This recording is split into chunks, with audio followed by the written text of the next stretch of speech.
Alerta económica, el oráculo económico de la República Dominicana, el programa económico de la Z101. Bien, vamos a comenzar con el ITEVIS, el impuesto a la transferencia de bienes industrializados y servicios. El ITEVIS, que comenzó siendo en 1983 el ITEBI, que era el impuesto a la transferencia de bienes industrializados. No se le puso IVA en ese momento porque en América Latina se estaba generalizando el IVA, y eso dentro del marco del Fondo Monetario Internacional, que fue quien finalmente lo recomendó acá también, el ITEBI.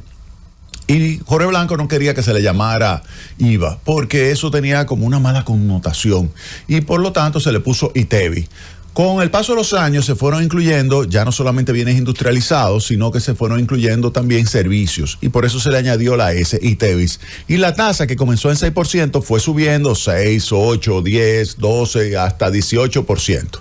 Y es una tasa que cuando se compara con otros países, no estamos entre las más bajas, tampoco estamos entre las más altas, pero es una tasa que ya está por encima del promedio, que es alrededor del 15%. Ese es el impuesto a la transferencia de bienes industrializados y servicios. Ese ITEBI o IVA es un impuesto que obviamente, como es al consumo, en la medida en que tú comparas el consumo de una persona pobre, una persona en segmento vulnerable, una persona de clase media o una persona rica, te das cuenta de que del total de ingreso, el pobre consume prácticamente la totalidad. El rico consume solamente una parte. En consecuencia, cuando tú aplicas el impuesto, si todos los productos y todos los servicios estuviesen grabados, es un impuesto regresivo, porque en términos relativos del total de ingreso, como el consumo representa casi la totalidad del ingreso de los pobres y de los vulnerables, pues representa la totalidad. Eso hace que entonces el 100% esté grabado por ese impuesto, mientras que los ricos, como solamente representa quizás un 5 o 10%, es menor proporción. Ahora, cuando se distribuye la carga de quién es que realmente está pagando ese impuesto, se dan cuenta de que efectivamente los más ricos son los que más pagan, porque son los que tienen más consumo. Los más ricos son los que pagan más ese impuesto. Un impuesto que, como es el consumo, tiene una gran ventaja. Al tener una tasa única, tiene una súper ventaja, y es que no es distorsionante.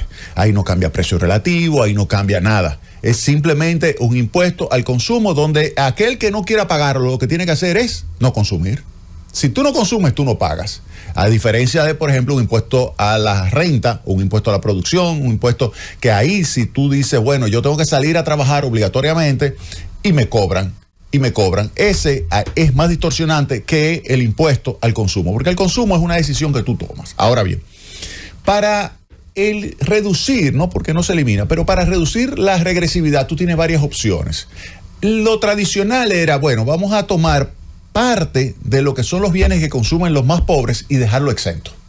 Y así surgió en el ITEVIS la exención, la larga lista de exención de productos, que en la medida que pasan los años se ha ido reduciendo esa lista de exención. Y ahí comenzaron a incluirse productos que con el paso de los años estaban exentos y se convirtieron en bienes que ahora están gravados. Ahora llegó el momento de decir, bueno, ¿saben qué?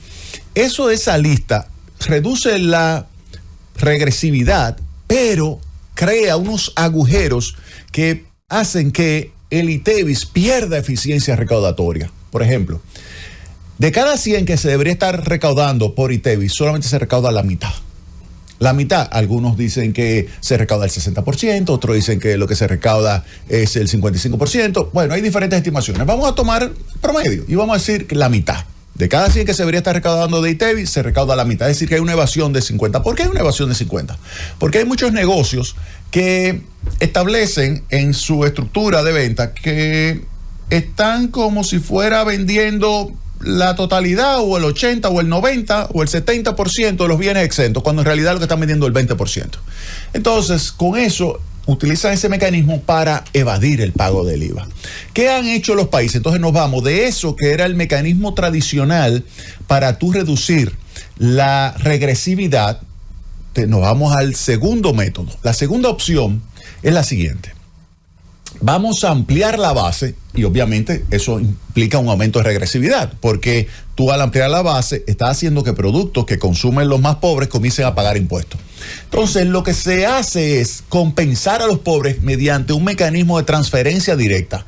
Se transfiere directamente recursos a la población que tú quieras. En este caso, se estaría transfiriendo a una población que es de 1.6 millones de hogares. 1.6 millones de hogares multiplicado por 4, alrededor del 60-65% de la población recibiría una transferencia.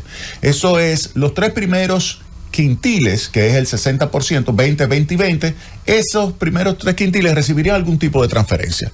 ¿Qué monto de transferencia? Se calcula una estructura de consumo de esos determinados productos que son de primera necesidad que estarían siendo grabados, y esa lista que genera ese determinado consumo, tú le multiplicas el ITEVIS y tú le transfieres ese monto para que queden principalmente los más pobres y vulnerables en el mismo nivel de vida, condición de vida o nivel de bienestar, como tú lo quieras llamar.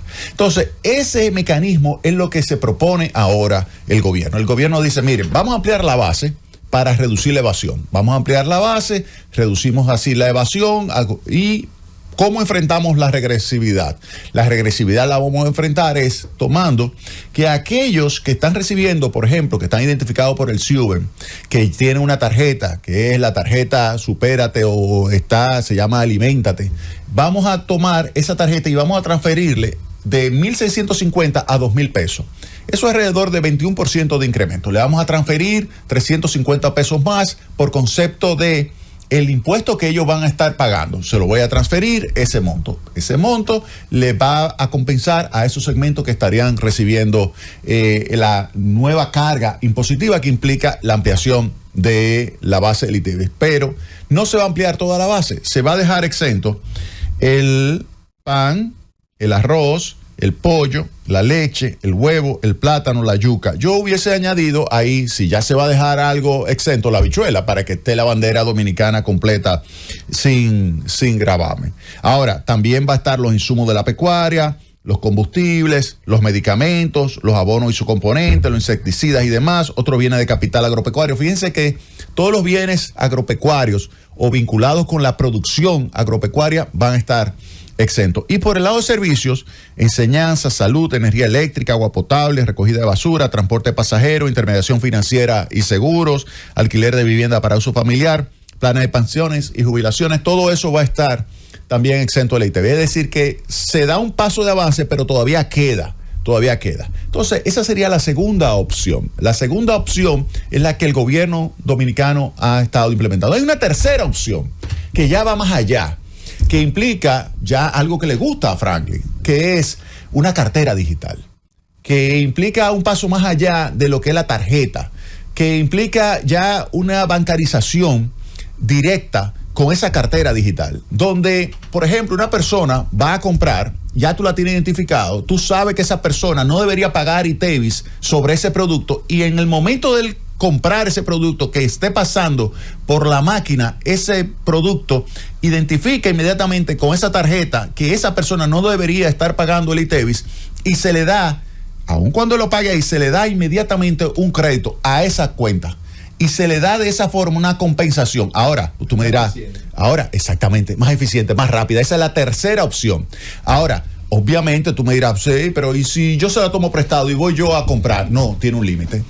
Tiene un límite que tú puedes decir, hay algunos países que dicen que son $15 al mes, otros que son $5, otros que son $10, un determinado monto, pero tú le pones un límite, de tal manera que ellos sepan, porque tú lo que quieres es recuperarle su nivel de vida después del impuesto, es decir, dejarlo en lo que se conoce técnicamente en la misma curva de indiferencia, el mismo nivel de bienestar. El umbral. Entonces, tú, eso es lo que puedes hacer con esa tercera opción, pero son opciones, o lo dejas exento, o se lo devuelves con el mecanismo que se estaría implementando acá en la República Dominicana, que es un mecanismo que es muy conocido. En el año 2014 escribí junto con un equipo del Banco Mundial y también con Maynor Cabrera, que es un experto guatemalteco en la materia, dentro de un proyecto de Nora Lustig que se llama Commitment to Equity. Hicimos un análisis de la política fiscal de la República Dominicana, la política fiscal y su efecto distributivo, y se vio ahí cómo se puede, y con microsimulaciones, identificar exactamente el monto de recursos que hay que devolverle a las personas para que, si tú amplías la base del ITEVIS, tú lo puedas dejar en el mismo nivel de bienestar. Y eso que está publicado, usted lo puede encontrar así mismo, Fiscal Policy, Jaime Ariste Escuder, Maynor Cabrera y así minor, M-A-Y-N-O-R, lo escribe y le va a salir esos estudios que hemos publicado en la Brookings Institution. Y ahí usted verá la metodología, esa metodología que permite a usted hacer la compensación. Yo estoy seguro que para esta propuesta del gobierno se utilizó esa metodología por parte del Banco Mundial para darle información al gobierno de cómo hacer la compensación y qué monto utilizar para compensar a los agentes económicos. Es decir, que hay mecanismos para usted poder reducir la regresividad del ITEVIS. Vuelvo y repito los 3 casos. 1, dejarlo exento, que es lo que teníamos, pero eso tiene el inconveniente de que reduce la eficiencia del impuesto, porque crea ¿qué? Agujeros que permiten ¿qué? La evasión.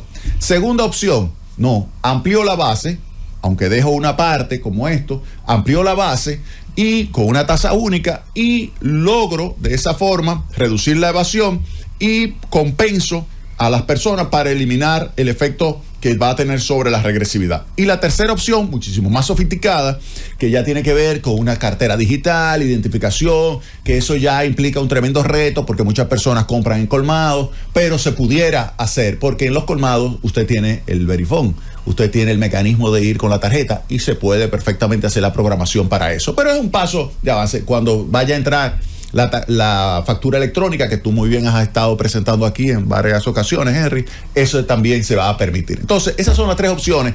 En el caso de República Dominicana se está utilizando la segunda para reducir la progresividad, la regresividad y generar más progresividad en el impuesto. Ahora, si la discusión, y aquí viene, porque hoy vamos a hacer recomendaciones a la autoridad, ya le expliqué a ustedes, le expliqué la situación con relación a este impuesto, que es regresivo, pero se puede reducir la regresividad o compensar mediante una transferencia a los segmentos más pobres y vulnerables.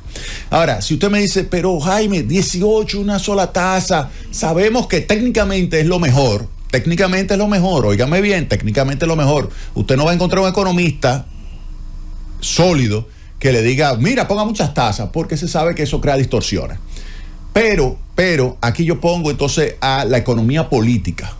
Y es decir, ok, ¿qué hacer para poder pasar? Entonces, para poder pasar esto, es muy probable que haya que comenzar a discutir la posibilidad de tener no solamente 2 tasas, que sería 0 para esos productos que le acabo de decir, pan, arroz, pollo, leche, huevo, plátano, yuca, insumos de pecuaria, combustible, etcétera, que sería 0, sino incluir una intermedia que pudiera ser, por ejemplo, 10.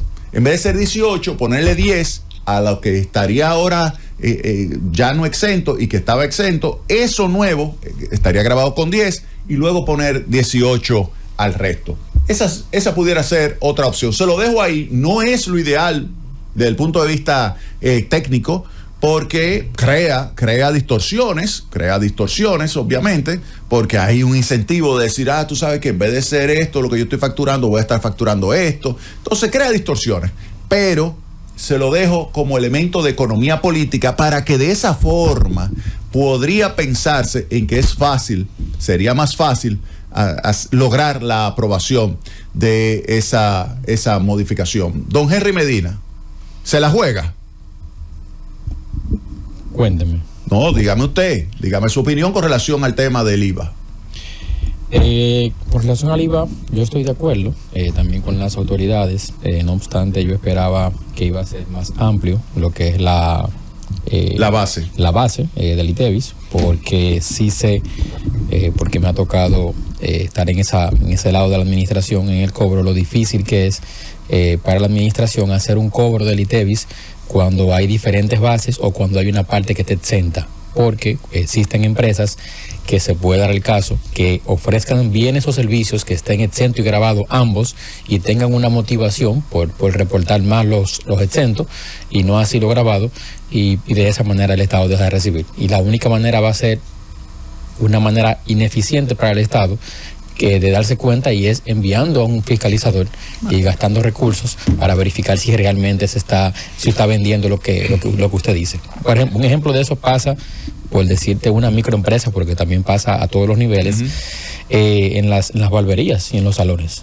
Ya se venden cerveza, Antes no se veía, pero ahora tú vas a una barbería, un salón, te ofrecen cerveza, te dan bebidas alcohólicas y cuando te cobran con la tarjeta, tú ves que no te cobran con ITEVIS. Porque se presume, o la administración presume, de que todo lo que se consumió ahí adentro fue el servicio de peluquería y barbería por el cual esté exento ahora mismo sin que entre la reforma.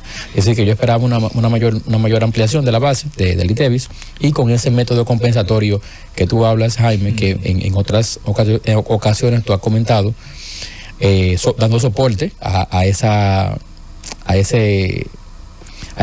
método de devolver mediante las tarjetas de solidaridad y supérate ese subsidio, para que no toque a esa clase baja. Y es el tema de los combustibles, que tú lo has tocado aquí varias veces. El tema de los combustibles ahora mismo se está siendo subsidiado, y es para todo el mundo de manera igualitaria. Y por ende, tanto se beneficia. Que es regresivo, porque beneficia más a los más ricos. Correcto, porque cuando va un motorista a echarle 100 pesos de combustible, Franklin. Recibe una exención, Franklin tiene un Tesla. Franklin no va a la bomba. Cuando va una persona con una Tahoe le echa 25 galones, evidentemente los dos se llevaron una exención, porque se llevó más exención fue tal vez de la Tahoe, y no es la intención del Estado por no focalizar, como tú muy bien planteas, lo de la tarjeta. Mira, el Banco Mundial publicó un artículo esta semana muy interesante, donde analizaba el impuesto patrimonial y el impuesto a la propiedad en Latinoamérica. Ese documento del Banco Mundial dice que la presión tributaria en Latinoamérica en la propiedad y en los patrimonios es excesivamente baja. La única crítica que yo le hago al tema de la reforma es precisamente esa. Es que cuando se habla de gravamen a nivel ha sido más conservadora que por el lado del consumo. Pero si tú vas a hablar del impuesto a la propiedad, marca la página, porque eso lo vamos a desarrollar. Tomemos una pausa. Sí, vámonos a la pausa, porque el impuesto a la propiedad es sumamente importante. Vamos a analizarlo y vamos a hacer nuestra recomendación. Pero con relación, ya para cerrar el tema del ITEVIS, yo creo que es un punto importante que la gente sepa, pues que se debe establecer y se establecería un mecanismo de compensación para los segmentos más pobres y vulnerables, y que representa alrededor del 60% de la población que estaría recibiendo algo de transferencia de recursos. Obviamente, alguien tiene que pagar los impuestos, y va a ser esa clase media alta y clase alta que, óyeme, no se le despinta lo que sería el pago de impuestos, porque le van a sacar a la población 122 mil millones de pesos. Eso alguien lo tiene que pagar. A mí óyeme, Jaime, el tema no es lo que le saquen a la población, porque lo que se le ha sacado a la población siempre ha sido la misma clase social que termina pagando el grueso de los impuestos. El problema no es cuánto tú recaudes, es si tú le vas a devolver a la población en servicios sociales lo que está pagando, calidad. En calidad de servicio, que ese es el problema. Nosotros no hacemos nada con recaudar más si eso no se traduce en un estado de bienestar y en un estado de pulcritud, ¿no?, en la administración de la cosa pública. Y por eso es la otra discusión. Ese fue el primer segmento que yo comencé con el lado del gasto público: reestructuración del Estado, reducción de gasto superfluo, mejora de la calidad del gasto, ejecutarlo basado en presupuesto, basado en resultados, para que de esa forma la gente se dé cuenta de que cada peso que está gastando en forma de impuesto se le devuelve en forma de buenos servicios sociales. Eso es lo clave.